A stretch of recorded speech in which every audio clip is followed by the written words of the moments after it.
2025 নতুন বর্ষ শুরু হয়েছে। মহামান্য রাজ্যপাল অধিবেশন ডাকার জন্য অনুরোধ করেছেন। স্পিকার আজকে বিএসসি বিজনেস অ্যাডভাইজারি কমিটির মিটিং ডেকেছেন। কিভাবে যে বিজনেসগুলি আছে কিভাবে অ্যাডজাস্ট করবে এই জন্য বিএসসির মিটিং এখানে হয়েছে এবং সর্বসম্মতিক্রমে সিদ্ধান্ত হয়েছে যে 3 দিনের আমরা অধিবেশন করব। কারণ বিজনেস মূল বিষয়টা হলো গভর্নরের ভাষণ। মাননীয় রাজ্যপাল গত 1 বছর উনি কী কাজ করেছেন ওনার সরকার, উনি রাজ্যবাসীর উদ্দেশ্যে বলবেন, মাননীয় মন্ত্রী এবং সদস্যরা শুনবেন এবং আগামী 1 বছর কী করবেন সেই জন্য উনি একটা দিক নির্দেশিকা দেবেন। তো এই জন্য মূলত বিধানসভা অধিবেশন, এছাড়া কোশ্চেন থাকবে, কিছু বিল থাকবে, এগুলো নিয়েও আলোচনা হবে।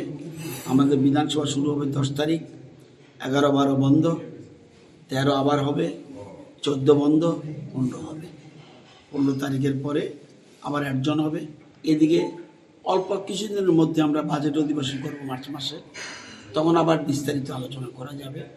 এবার বিধানসভা পরপর 2টা অধিবেশন হতে যাচ্ছে। এর ফলে বিধায়কদের অনেক সমস্যা যদি থাকে তাদের কিছু সেগুলি উত্থাপিত করতে পারবে, বিরাট সুযোগ রয়েছে। বিল কি কি রয়েছে? বিল বিশেষ করে এমএলএদের একটা বিষয় রয়েছে যে ওই যে 4.5 বছর এবং না হলে এমএলএরা বিশেষ করে পায় না, পেনশন পায় না। এই জিনিসটা আসবে। এর সাথে অন্যান্য বিষয় রয়েছে, যেমন এক্সএমএলএ, প্রতিটি এক্সএমএলএ এই রাজ্যে কোনো না কোনো কাজ ওই এলাকার জন্য এবং রাজ্যের জন্য ওনারা অনেক কাজ করে গেছেন, তাদেরও বিষয়টি আছে।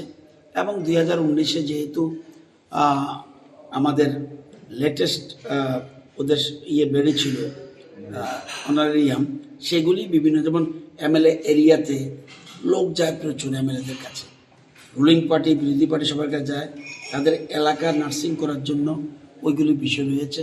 অর্থাৎ যাই আসছে জন্য সাথে আসছে। কয়টা বিল বিল এখন পর্যন্ত 2টো, আর একটা আসতে পারে, আর অন্যান্য লেইন্টিং থাকবে। আপাতত 2টো বিল। পেপারলেস শুনেন, পেপারলেস পার্লামেন্টেও, কিন্তু সেখানেও পেপার চালু আছে।